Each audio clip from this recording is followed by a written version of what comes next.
All right. So I love writing proposals.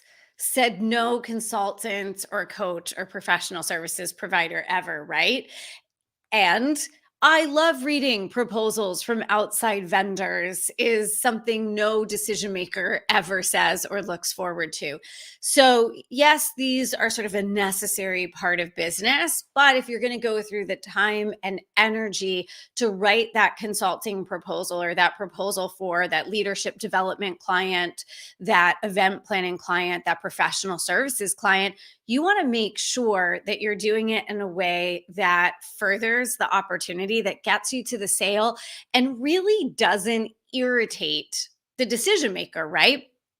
So, I want to share with you some of really the big mistakes that we see, but that are super simple to course correct when it comes to writing proposals for your clients. Now, I say that in a few minutes, I'm going to tell you really the fact that proposals really very seldomly should be written and put together in a way that a lot of people do. But let's talk about some of these mistakes. If you've gone through the process and you feel like you have to put together a proposal for your clients, let's talk about some of these simple mistakes that you want to avoid. And I see this as someone who spent 10 years in the corporate world as a decision maker. And I've spent the last 15, 16 years working with small business owners and outside experts, helping them to win and work with corporate clients. So I have seen thousands and thousands of proposals, and most of them are severely lacking in a couple of areas. So we're going to talk about these. These are really, though, like I said, these aren't really so strategic as much as they're the really simple mistakes that you've got to watch out for in your proposals. Okay. The first one, and this really goes especially for those of you who are that leadership coach, that executive coach, that keynote speaker, that consultant, that guru, that expert, that services provider, that copywriter, that conference planner, that meeting planner. You want to make sure when you're writing your proposals that you're not speaking using the language I and me. I am me. I will do this for you. You will meet with me. Anything that has to do with you as an individual, you really want to strike that language from your proposals. You want to talk in terms of your firm's name, we and our. Because even if right now your business is a one man band and you haven't built out that bench of folks that can help you support your clients, ideally that's something that you're working toward as you build your boutique business. But even more than that, you have to remember you don't want this positioned with the decision maker as they're hiring you almost as adjunct faculty, adjunct employees, right? Sort of auxiliary staff, right? You want to make sure that when companies are hiring you, the relationship is positioned as between you as a company and them as a company. It's not the decision maker who's personally hiring you. So it shouldn't be you that's personally being hired as though you're an independent contractor, right? So you're always talking in terms of we and our, or you're using your brand name, your company name, all throughout the proposal. It's going to elevate that relationship from the get go and really lay the groundwork so that as that work expands with that client, you can bring people in because you weren't positioning it as you're getting me and just me and I'm the expert, and if you're not working with me, then why bother working with us because the business is all me. Then you're creating a job for yourself, right? So you want to use your brand name, we and our, even if right now you are the entire company, it doesn't matter because, again, the legal relationship should be between that client's organization and your boutique firm. So use that language all the way through. And by the way, that's really a lesson for everything you do, your website, your LinkedIn, really everywhere that you're talking about your firm. You want to be speaking in terms of what we call at Bold House, the royal you. Okay. The next thing that you want to make sure, another big mistake you want to avoid doing in proposals is writing them in a font. This sounds ridiculous, but you would not believe how often this comes up. Writing your proposals in a font that's difficult to read.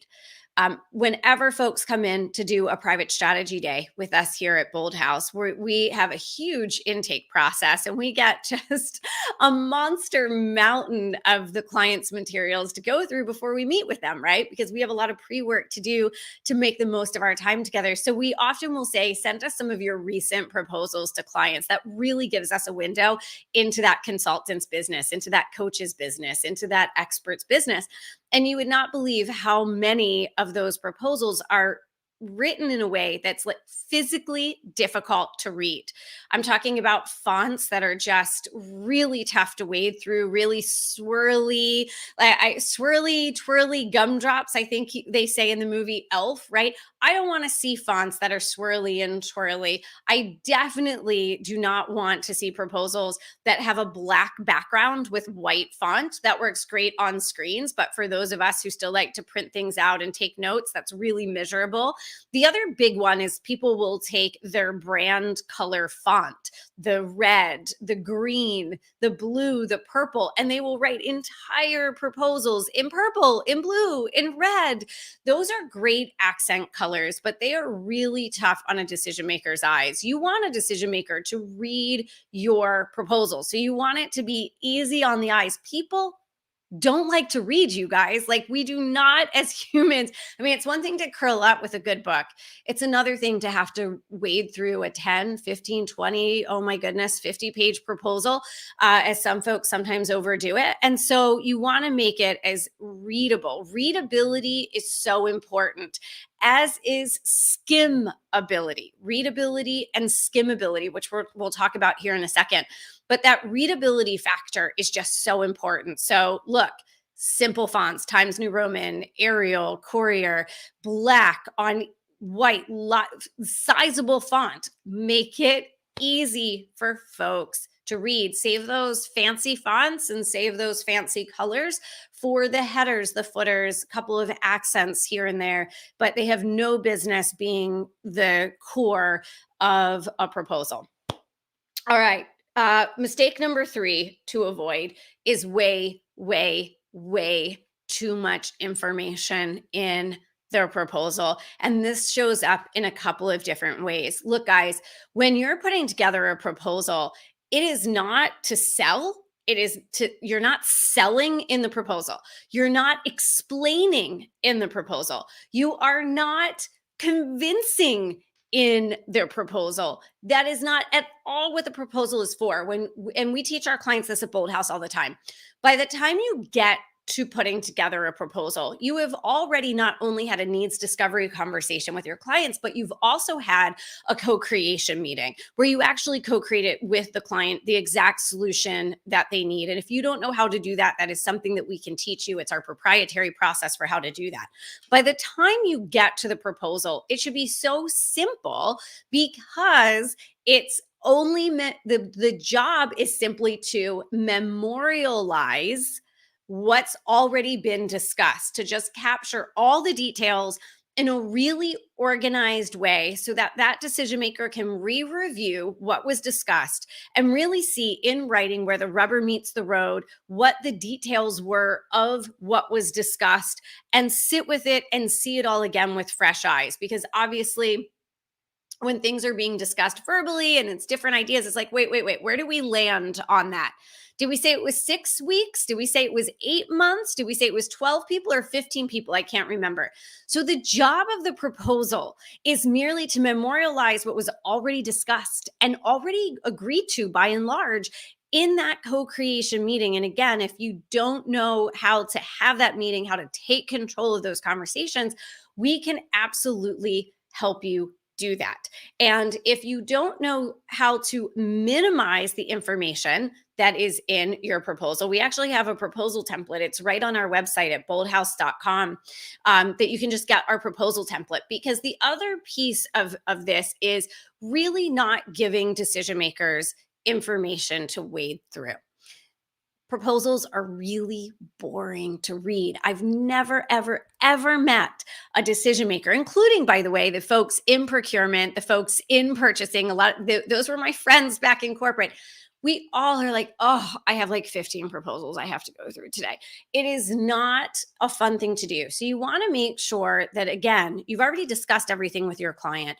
The proposal is merely capturing the bottom line information, and that you're doing it in a way that doesn't require paragraphs of information. This is not like the next hot novel that everyone is dying to sit in front of the fire with a hot cup of cocoa and read. They just want the bottom line information. So you want to make it in slides, not Word documents. You should never be using a Word document for your proposals. You should be putting it in slides.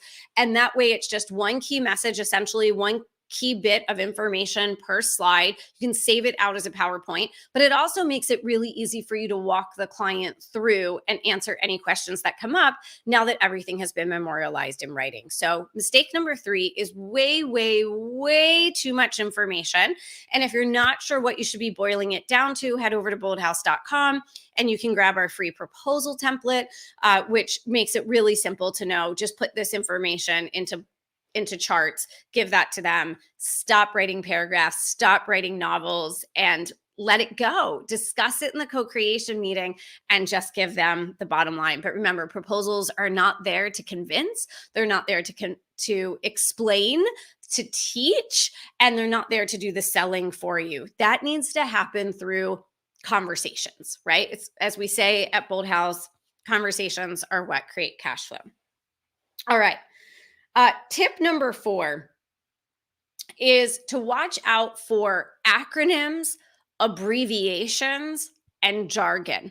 Acronyms, abbreviations, and jargon. And this is a really big one, you guys, because what happens is 2 things. Number 1, you think that you're saving the decision maker time by taking framework names that you have, maybe even your company name. We see this a lot where folks will have a brand name. Let's say, it's Alpha Beta. I don't even know what a C would be for. Alpha Beta Cat as like the company name. And you start abbreviating it into ABC, right? And you're thinking, oh, it's going to be so easy for my client. And they're going to know that the ABC abbreviation is my company name. But for a lot of your prospects and clients, they're actually not really all that familiar with your brand name. They're probably more familiar with you personally. And so when you start abbreviating brand names, you have to remember, you're not PwC, you're not IBM, you're not EMY, right? You're not KPMG. You're not these companies that have really built name recognition around letters. And so you get into a situation, and we see this all the time in consultants and coaches proposals, where they have a name for something. It might be their company name, or it might be a program name, or it might be a methodology name, and they start abbreviating it everywhere. Well, your decision maker client isn't as familiar with your vernacular as you are. And so now they have alphabet soup in the proposal. And now they're trying to flip back and go like, what did AKLPR stand for again? And they're going back and they're looking for it. That creates lack of readability, lack of comprehension as they're reading through, lack of clarity. You're putting extra work on your prospects when you're putting in all of these abbreviations. It is not easier for the decision maker when they're just learning about you, when they're just starting to work with you. They don't know that. The other thing you've got to watch out for right now more than ever is jargon, especially industry jargon. There's some news articles out this morning that maybe the great resignation is now going to be fading into the great recommitment. I'll let you guys go take a look at that. That's a topic for another day. But the fact is, between the pandemic and the great resignation and some of the other shifts that have happened in the marketplace, a lot of people are in new roles. They're in roles where they're a decision maker and they have been with an organization for less than 6 months. They may even be in an industry that they were never working in before. You're making a huge mistake to assume that the decision maker you're talking to, or the other decision makers who will ultimately have a say in the decision to move forward, that they're going to be familiar with industry acronyms, with industry jargon, right? So You've got to be really careful right now to look at how you're presenting information. And is it as clear as being water is wet? Are you speaking in a conversational manner? Are you using terminology that even someone who just landed a leadership position 30 days ago, 60 days ago, that they would know, hey, wait a second, what is this about? So watch the abbreviations of your own program names, of your own company names. I can't believe I couldn't think of anything for ABC other than what I did, but you'll just have to forgive me on that one. But you don't want to abbreviate your company name when you're just establishing your brand recognition with that organization, when you're just establishing the recognition of your program names, of your methodologies, of your frameworks.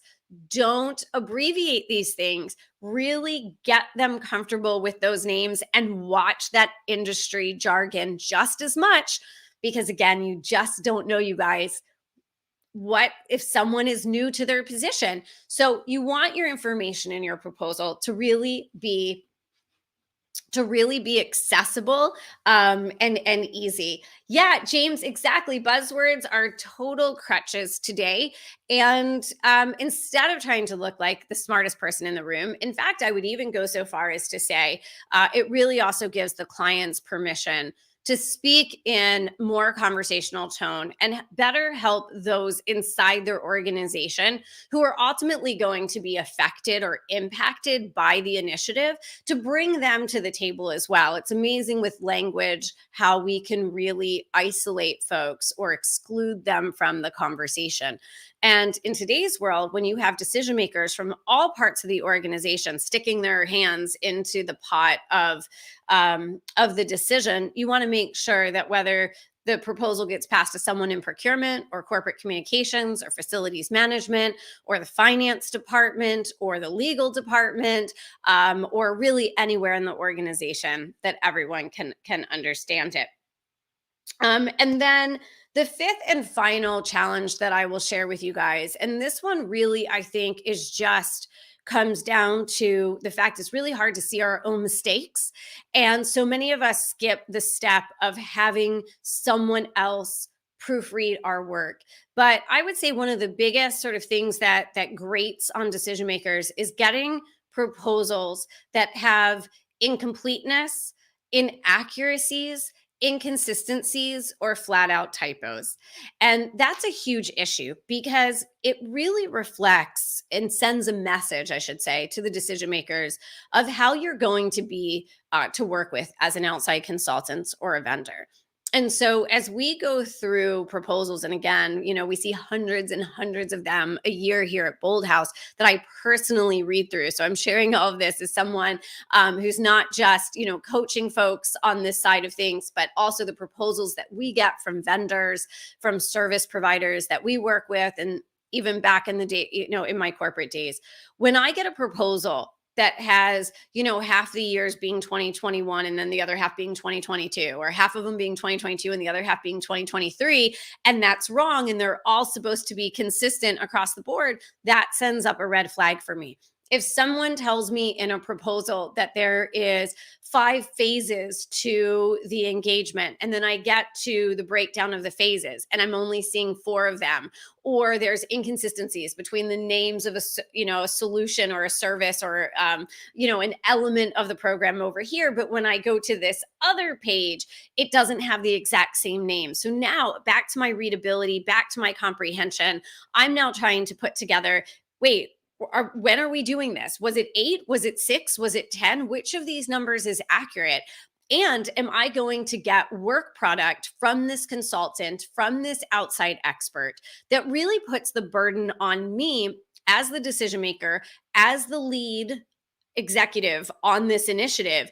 Is it going to fall on me to find the errors, the incompleteness, the inconsistencies, the inaccuracies from this outside consultant? Because this is really the first work product that you are giving to your clients, right? So this is the very first work product you're giving to them, because it is a work product. If you're putting together a proposal, yes, you're not paid for this yet, but when you are paid, are you going to give me the same 80% effort? Are you going to give me the same 90% effort? So, really, in the proposal process, it has to be perfect. You're looking for 100% perfection. And really, the only way to get 100% perfection with your proposal in terms of accuracies, free of typos, free of inconsistencies, free of omissions, is to make sure, number one, that you're not rushed and you're not slapping it together late at night. Again, these are often things that we procrastinate on because no one likes writing them. So you're putting it together at the last minute because you didn't want to have to do it. So you don't want to do that, right? You need to do it when you're your best. You need to do it not at the last minute, but you really need about 24 hours between when you first write something and when you come back to it another time to look at it and see the omissions, to see the inconsistencies. Our brains really, really struggle to see it in the moment because our brain has mentally filled in all of the information correctly. It just didn't get translated to paper that way. So you need at least 24 hours in between to see it with fresh eyes. You also have to print your proposals. If you are an anti paper person, I'm sorry. I hate to tell you this, but our brains and our eyes, when it comes to catching errors, we actually see them much better on hard copy paper, period. And so you want to make sure that you're printing things and you're circling them and you're really looking at things across the board.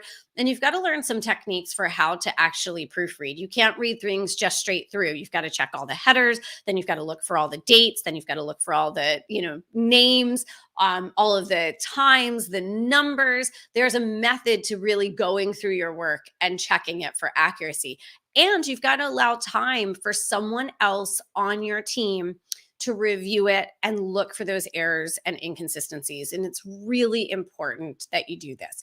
We almost immediately will eliminate, and this is something that I learned in the corporate space. If we've got an outside consultant or vendor that's giving us a really sloppy proposal that's riddled with errors, if there's one comma missing, that's one thing. But if you're giving me inconsistencies, I already know you're going to be high maintenance to work with, that you're going to send me information that's going to be wrong in email, and then I'm going to have to go back and clarify with you, and I can't forward it to my team because I know there's errors in there. So you got to get it together on that side. So 5 really, I think, rather simple things to fix in your consulting proposals, your coaching proposals. Number 1, avoid using I and me and instead talk in terms of the royal we, the our, your firm name. A company is doing business with your organization. They're not hiring you as an employee. Number 2, make sure that your fonts are easy to read. Colors, the font choices, the size, make the readability really, really easy. Number 3, stop providing so much information in your proposals. You can use our free proposal template at boldhouse.com, but really you want your proposal to merely be recapturing and memorializing the final decisions that were made in your co-creation meeting. And so you should not be explaining, you should not be teaching, you should not be convincing, you should not be selling in the proposal. You should really just have the bottom line information. And so you want to write for skimmability, right? You want it to read for skimmability. Number 4, avoid those acronyms, those abbreviations, and that jargon. Make things really simple and easy to consume. And number 5, make sure that it's error-free. When you give that proposal to your client, just really give them something that they immediately understand that you're someone who values accuracy and completeness and polished professionalism. These are really some of the easiest things to fix in your consulting proposals and will make a huge difference to your decision maker prospects getting back to you instead of just putting that proposal off to the side. And of course, if you want to learn how to do all of this in terms of taking control of the sales conversation, having those needs discovery, those co-creation meetings, not being in a position where prospects are asking you to just send over a proposal, that's something that we can teach you guys how to do as well. That's part of our proprietary process here at Bold House. But most importantly, let's just clean up some of these like really simple, easy to fix things in your proposals. It'll make a huge difference to your clients and prospects, and it'll really send the right message from the get-go, from that first interaction. Oh my gosh, thank you so much with the rebrand comment. Thank you so much. Love it. And then last thing I'll just share with you guys before I run. If you don't know about it, we have an awesome masterclass coming up, all about what organizations are looking for this year in their leadership development programs. What is it that they're looking for? And really, how do you design six-figure leadership development programs in this day and age? Talk about needing to put together proposals that capture all of that. We're going to talk about exactly what you should be including in your leadership development programs in 2023. And my favorite part of this masterclass that's coming up is we're going to be sharing with you guys hot off the press insights from major brands, the Fortune 100, the fastest growing mid-market companies on the planet, just huge organizations, what they're saying right now when they talk to one another about what it is that they're looking for from their outside consultants, from their leadership development, their coaches, the executive coaches, the trainers, the keynote speakers. What is it that they're looking for right now? We're going to be sharing all of that with you on February 2nd. Really excited. It's going to be a solid 2 hours because we have so much sort of fresh off the press insight to share with you about what these leaders at these major brands are specifically saying that they're looking for. So we're going to be talking a lot about that on the master class as well. So make sure you guys grab a seat there. And Diane, do me a favor, shoot an email over to concierge@boldhouse.com. It's possible that the system thinks you already downloaded it or that you are an undeliverable for us. So shoot an email over to concierge@boldhouse.com, and our team can get that to you and check and see what's going on with your email address and why maybe there's an undeliverability there. The ISPs make things really tricky these days, but it's right. Yep, it's right on boldhouse.com, you guys, right towards the top of that. All right, so we actually have a virtual strategy day today, so I'm going to go off and hop on that. But I hope to see you guys on February 2nd on our masterclass about our six-figure door openers with the leadership development programs. In the meantime, any proposals that you do have, make sure you incorporate these 5 tips.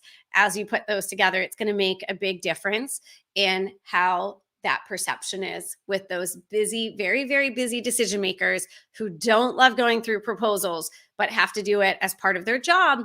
Make it easy for them, make it simple for them, and really put your best foot forward. All right, you guys, I'll see you soon.